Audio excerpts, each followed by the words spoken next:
Bonsoir.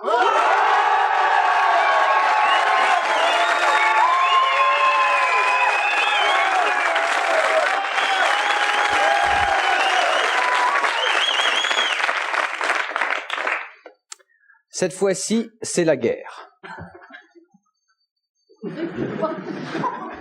Dieu m'est pourtant témoin que jusqu'au dernier moment, n'écoutant que mon tempérament pacifique, j'aurais fait tout mon possible pour éviter le carnage. Mais cette fois-ci, c'en est trop.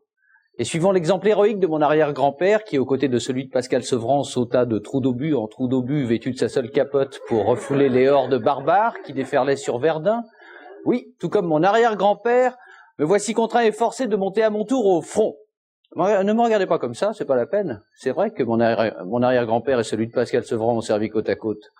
Le premier par patriotisme, le second aussi, mais surtout parce qu'il avait appris que les cavaliers teutons se trouvaient là en t'enculant. Donc, cette fois-ci, c'est la guerre. Mais de quelle guerre parle-je? Vous demandez-vous certainement. De celle que m'ont déclarée hier sur TF1 les musiciens, de la chanteuse, Dorothée. Je veux bien sûr parler des musclés au sujet desquels le bruit court par ailleurs qu'ils ne le seraient pas de partout. Figurez-vous, public aimé, qu'hier après-midi, ce quintet de lâches individus, vivement encouragés par leur patronne, a interprété devant un public d'enfants en bas âge, effrayés par une si soudaine violence, une chanson inédite dont le titre, délibérément blessant, n'était autre que Antoine déconne. Je dois l'admettre, j'ai souffert sur le coup de la subtilité de ce cruel jeu de mots dont je gage que ces 5 spirituels jeunes gens ont dû unir toutes leurs prodigieuses énergies créatrices pour arriver à le pondre. J'en ai d'autant plus souffert qu'on retrouvait cet offensant calembour dans la présentation de la chanson, faite au comble de l'outrage par mon ancien camarade Jackie, qui visiblement ne s'est plié à cette bassesse que sous la menace, ou pire encore, sous l'effet de quelques drogues. Regardez, je n'exagère pas. Dites donc les filles, qu'est-ce qu'on fait là planté dans 2 cônes? Écoutez les garçons, réfléchissez un peu. Oui. C'est dur. Ben non, ah bah si, je comprends. Oui, mais des cônes. Oui. Eh bien, c'est l'enchaînement idéal pour annoncer la nouvelle chanson des musclés, Antoine déconne. Ah d'accord. Voilà. Ah bon, ah ouais, il paraît qu'elle est rigolote comme chanson, Jackie. Eh bien,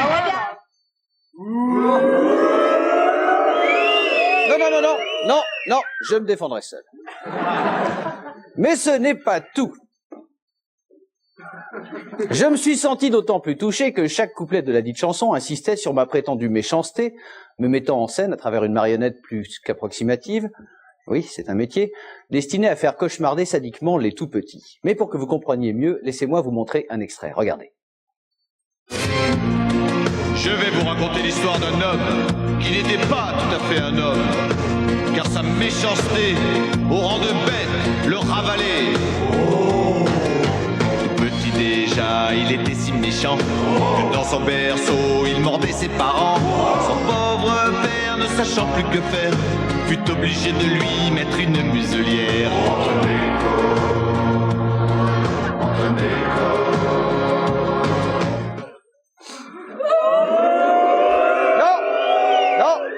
Merci, je me défendrai seul une fois de plus. C'était assez ressemblant.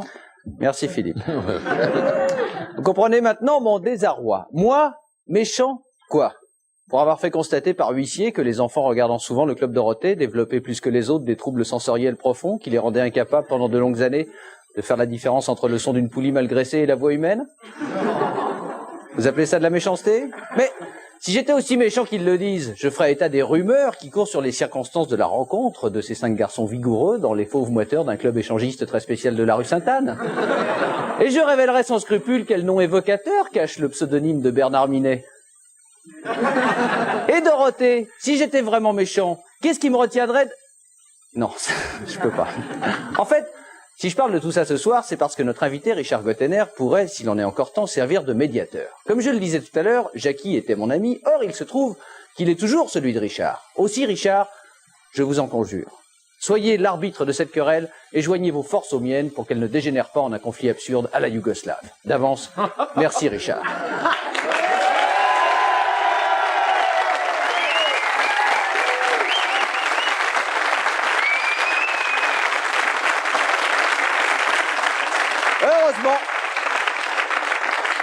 Heureusement, j'en ai fini avec ces petites tapettes. L'émission de ce soir sera placée grâce à vous sous le signe de la fantaisie la plus débridée. Nous parlerons de votre album, nous aurons les nouvelles d'Annie, la météo d'Alexandra, Karl, les Guignols, Jérôme, mais aussi Alain Chauffour, que sa passion pour les couronnes ne devrait pas tarder à rendre populaire auprès des dentistes.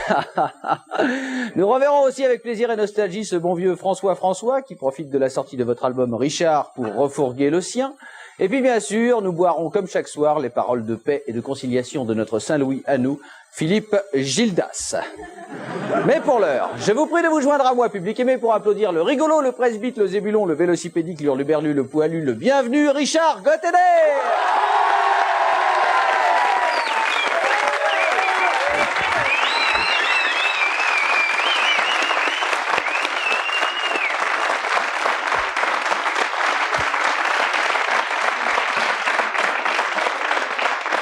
Ça me rappelle les mauvais souvenirs. Je ferai tout mon possible en ce qui concerne Jackie, mais je ne peux rien. La situation est mal enclenchée. C'est vrai que tu as commencé dans ce métier, encore amateur, mais avec Jackie. On n'a pas commencé dans le métier, non. Enfin, oui, on en était encore amateur, ouais. C'est-à-dire qu'on faisait des sketchs, on écrivait des sketchs, surtout moi, et on les jouait ensemble. Surtout toi. Non, là, non, mais c'est vrai qu'on on essayait, disons, à l'époque, de faire Poiret et Serrault. Ouais. Ça a mal tourné pour Jackie, c'est ça que tu veux dire.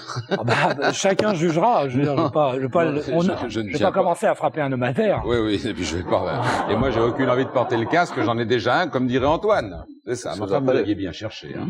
Je trouve qu'elle a très bien réagi. Avec ses armes. Vous avez des rapports tous les deux. Alors.